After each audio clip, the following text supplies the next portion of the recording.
Vamos começar, não? Boa tarde. Boa tarde. Good afternoon. Will you allow me to speak in English, please? We are very honored to have here Professor Eric Hanushek.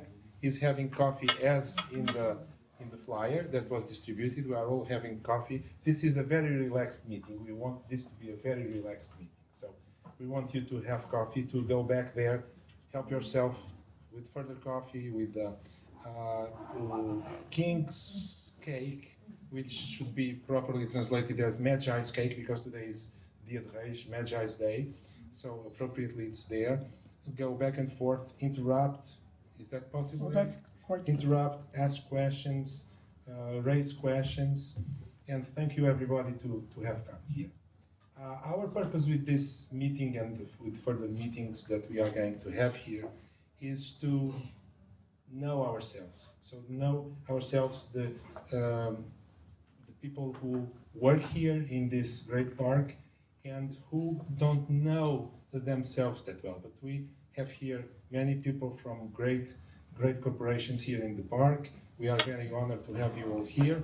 We have here people from universities, the president of Aberta, Castro Caldas, people from across the street from the engineering school, from the Instituto Saúde e Qualidade, and from many places that we have here and that make this park a very rich park in terms of intellectual and productive capacity.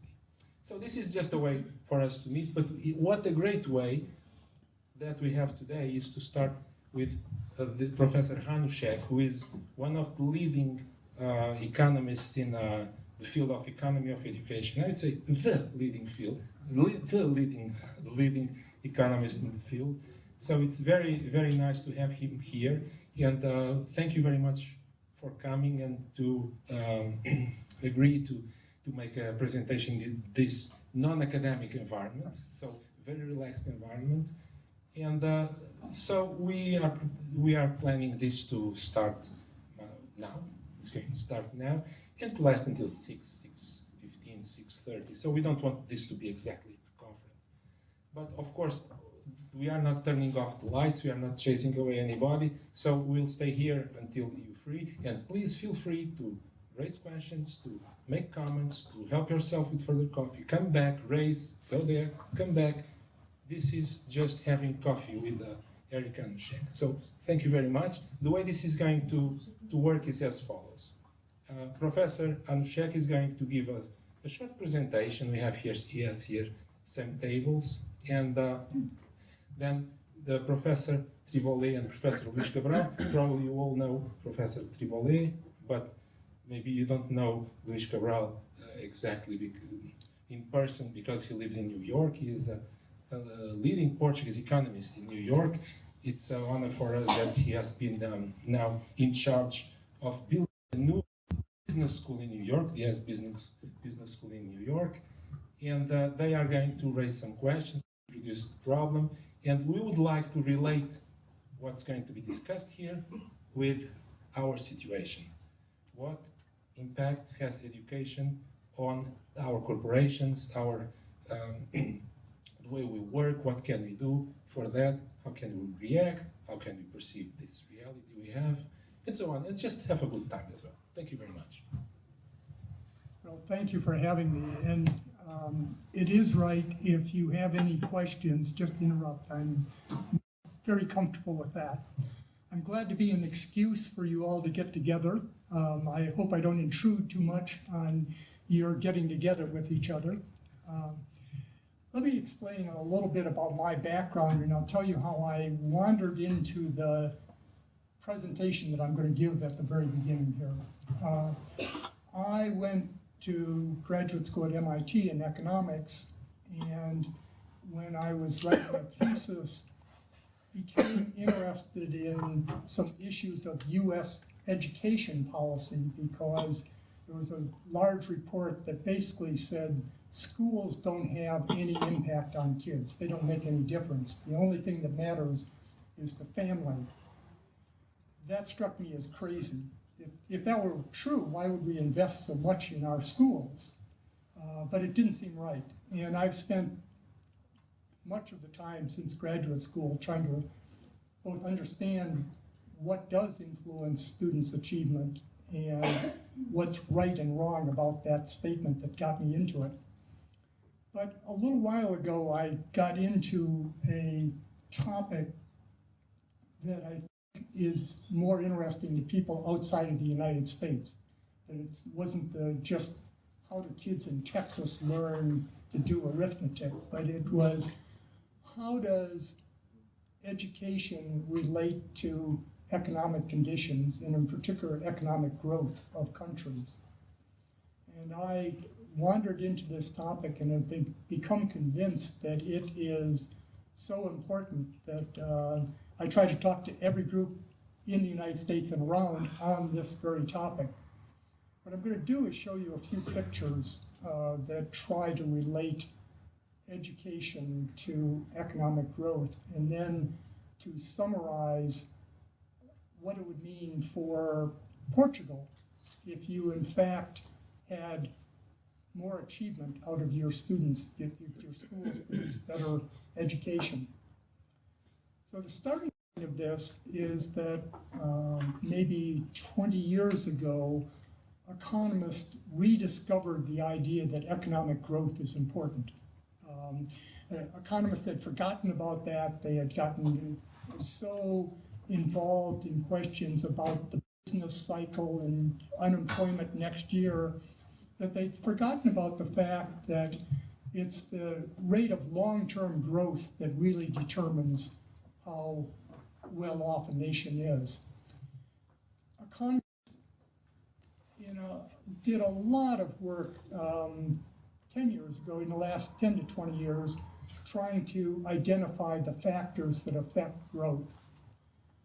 One of the things that they said was, well, human capital, or the investment in individuals, particularly from schooling, had to be important. But strangely, much of the analysis didn't suggest that it was all that important. It suggested it was okay, but not all that important. What I tried to add to this with some of my colleagues, and I'm doing it currently with some other colleagues, is the idea that education, as we commonly measure it and think about it by how long does somebody spend in school, is just a bad measure of human capital. And in particular, you have to make the distinction between how long does somebody sit in a seat and what they learn when they're there. And once you make that distinction, you find that the answers are very different. And that's what I want to make the point today.